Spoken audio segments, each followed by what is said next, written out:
بالساده المشاهدين في حلقه جديده من برنامجكم صلي سوا.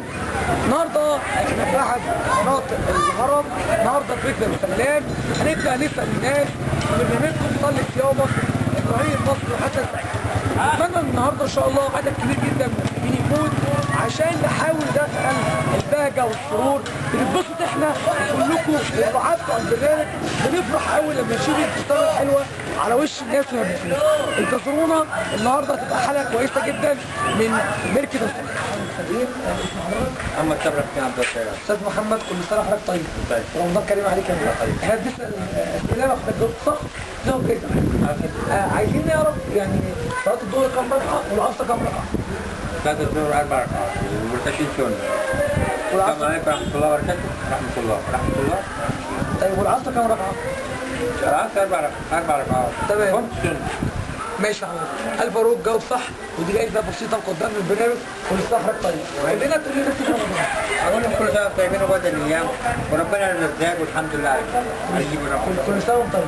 والذهب البلاتيني أغلى من الذهب. ماشي. ان شاء الله في السنه الجايه باذن الله.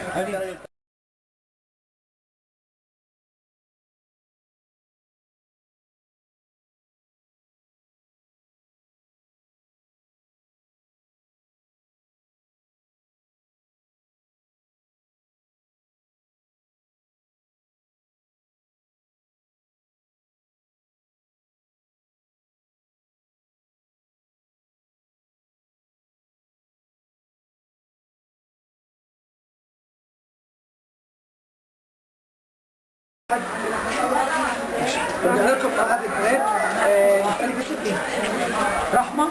طيب رحمه السنه كام؟ طبعا صايمه؟ صايمه انت قد ايه؟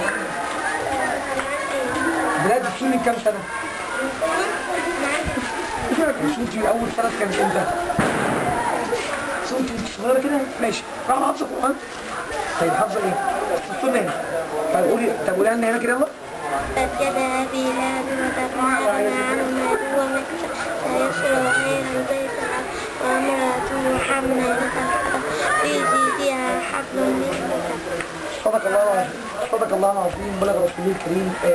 يعني يا جماعه احنا عارفين ان بعض ممكن يبقى في طفل يسفو عليه ياخد، بس احنا بنشجعهم واتمنى انك انتوا برضه تشجعوهم عشان خاطر ان يبقى عندنا اطفال كلها حافظين قران. شطوره. دي مجموعه هدايا قدام البرنامج. كل سنه وانتم طيبين. اشوفكم مع طفله جديده حافظه القران الكريم. ايه اشرف حضرتك؟ حاج سيد كل سنه وحضرتك طيب ورمضان كريم عليك يا رب. حاج سيد احنا برنامج اسئله بنتجول في الشارع وبنسال اسئله وحضرتك بتجاوب تاخد جايزه معانا. عايزين نعرف عندنا كام فريق صلاه في اليوم؟ 5. حضرتك تعرف تقول لنا؟ فجر، ظهر، عصر، عشاء، مغرب عشاء. ألف مبروك. جاوب إجابة صحيحة. وكل سنة وحضرتك طيب. دي هدية مقدمة البرنامج. تقولي للناس في رمضان. كل سنة وانتم طيبين. كل سنة وانتم طيبين ومعاك المتابعين إن شاء الله. هاني معاك حلقة النهاردة وانتظرونا في حلقة جديدة من برنامج صلي صيامك. إبراهيم مصر وحسن سعيد. أشوفكم في حلقة جديدة. إلى اللقاء.